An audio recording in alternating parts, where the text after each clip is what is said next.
Some people, like Oscar Mayer, all meet wieners with the works.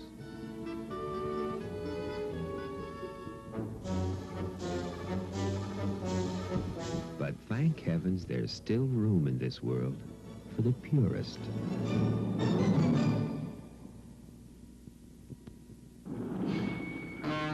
Yes? Got a load of fresh pecans for Keebler. This is the place. This tree? The freight entrance is in back. Oh, round the back, Harry. That's a lot of pecans. We use them in Keebler pecan sandies. Lots of real pecan chunks in shortbread cookies. Rich and crunchy. I'll buy that. Loaded with flavor. I'll buy that. And made by elves. I don't buy that. But they're uncommonly good wherever they come from. Keebler Pecan Sandies.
It is Eldridge, isn't it, Frank? Look, it says so right here on the trunk.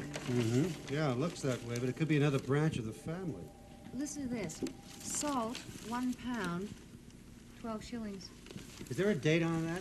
I don't know. Because, if it was before the Revolution, they'd still be using British money.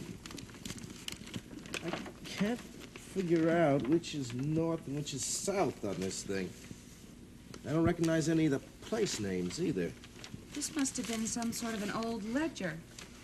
No, wait a minute. There's something written in here. April 4th, 1772. The book of Rachel Eldridge. That was the wife's name. I do this day enter my 32nd year on this earth. Blessed this morning with the birth of my 5th child, a daughter, to be named after Aunt Tabitha. Imagine going through life with that name. Oh, I like it.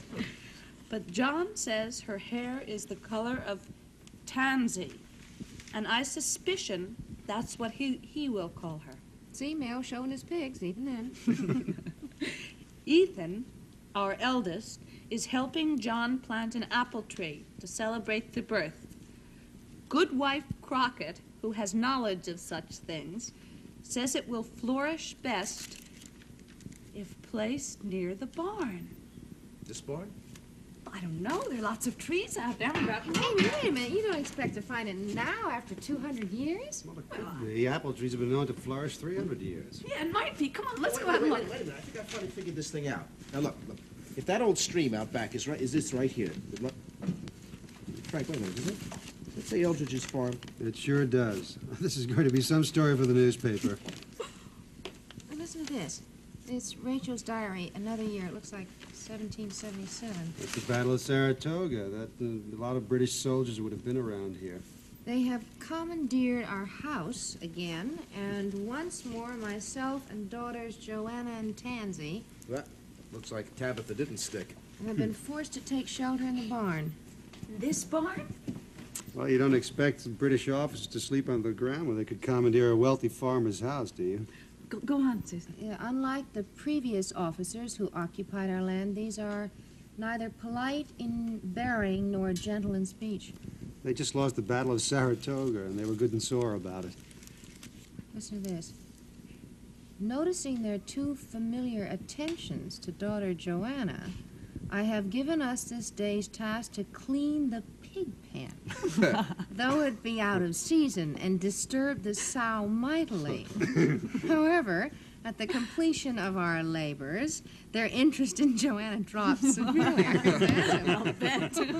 Go on. Yet will I this night place my pallet between the latchway and the staircase to the loft, lest the Madeira the officers customarily imbibe to excess may make them venturesome once more. That's a very smart lady. She must have slept right here. And the girls must have slept up there. 195 years ago. The men were probably all off with the army. Hey, listen to this. It's from John J. Eldridge to his wife. Is there any date on it? It's hard to read. The ink's faded, but it's October 1777. Didn't make it out at all? Wasn't very strong in penmanship. Spelling's a little strange. I'll try. My beloved wife received this day with Ethan's safe return the 3 pair knitted stockings you have worked for me. October. Well, that means son Ethan must have been home on leave, probably to bring in the harvest. They used to let soldiers do that. General. Oh, that would be General, I guess. General W. General Washington? Has not yet positioned our winter quarters.